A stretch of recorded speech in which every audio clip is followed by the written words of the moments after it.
The guild on your island will expand after 8 strangelings are turned back into humans. A free crafting table appears right next to an amazing merchant, making this the best spot to grind out crafting missions. Crafting buddies have different abilities when playing as them, like hammering in nails 50% faster than you can. Switch out with your crafting buddies without one and give them gifts on the island to unlock the skills I speak of. Fighting over time can also level Affinity for free, but I experimented by giving 0 gifts to Kunugi, and I max her Affinity around level 50. It's just not a viable option when there are 50 characters to level Affinity for. Gifting is limited in real time, so you can't instantly level everyone up to max Affinity. If you talk to a villager and they prompt you to give a gift, make sure to give them something nice. New mounts are an endgame goal, so be prepared to save up tens of thousands of dosh for a single one. Blacksmith can craft a motorcycle, but you'll need 80,000 for the recipe alone. There's one exception: random drops from enemies. Early game enemies such as Kashmir have a rare chance to drop themselves as a mount. You only need to acquire this once to permanently unlock the monster as a mount, so keep trying until you get it. Remaking Items is the best new feature. You can re-roll bonus skills and try for top quality without spending any of the materials you need to build a fresh one. But the method to unlock it is gated behind multiple steps. Explore deep dungeons until you find a goddess statue.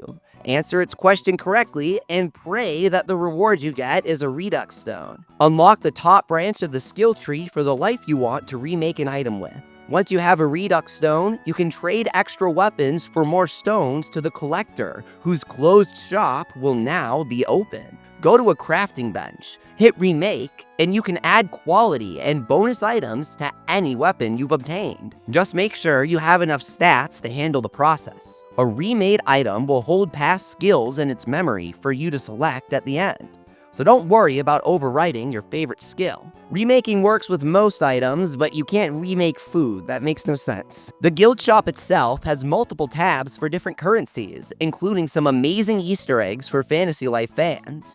It's the kind of thing I instantly forgot after the game unlocked it for me. So here's your reminder to keep checking back for new inventory in each tab as you progress. If you're inside a dungeon, you can't use fast travel to escape, unless you push a different button. Open the weird pad, click Lives, click a crafting life like Carpenter, and press the select button to instantly warp to the nearest crafting table. It's basically a free escape for any dungeon you're in. You can also instantly warp to the Life Master themselves to turn in your quest. If you ever need Celestia's gift to progress the story, you can find more right on your island.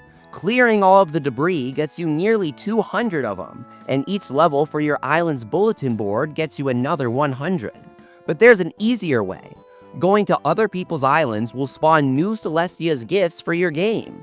You can gather 1,000 of these every day, so just keep visiting people and plucking flowers. You aren't taking them from the host. They're for you to grab on your game. If someone's chilling in a lobby set to any, just go snatch some flowers to continue the story. You stop to gather items while on foot, but you can keep moving if you're mounted. The open world area, Ginormosia, is the primary way to obtain Strangelings, but some of them just randomly spawn when defeating boss monsters anywhere in the game. Here, I defeat Goldmere for the second time and obtain a Strangeling from him that didn't drop the first time. Just a few hours before this happened, Non-Existent said he got the Sleepy Pillow Strangeling from a Fire Star Crystal. It seems a large pool of Strangelings can randomly drop from bosses with silver or gold crowns. It doesn't matter if the boss is a living creature or a rock. Carpenter can make new sticks, including the Evil Dragon Stick. Use the recipe menu to view the location of any ingredient with the L2 button. It's like a wiki inside the game that gives great hints without pointing to the exact location. I love this feature. Using rare materials to boost the rank of an item will give it extra stats, and executing the minigame perfectly will produce a top quality item on top of that. Combined, maxing the rank and quality of an item can boost its stats by nearly 50%. This is the best way to progress in the game when you need better stats to complete life missions. High-quality food gives higher stat bonuses for longer periods of time. Grinding levels in Gynormosia is easy with Campfires. You can instantly reset your HP, SP by resting at a campfire, which is just as exploitable as it sounds. Elder Logs are the worst thing in the entire game to farm. They're a super rare drop, so always go for the excellent chops to obtain bonus item drops from each tree. To excellently gather for bonus item drops, whittle down the target's health with small attacks. Then, use your strongest move when their health is as low as possible to overkill in an excellent manner. The activities menu is more robust than I anticipated from the name.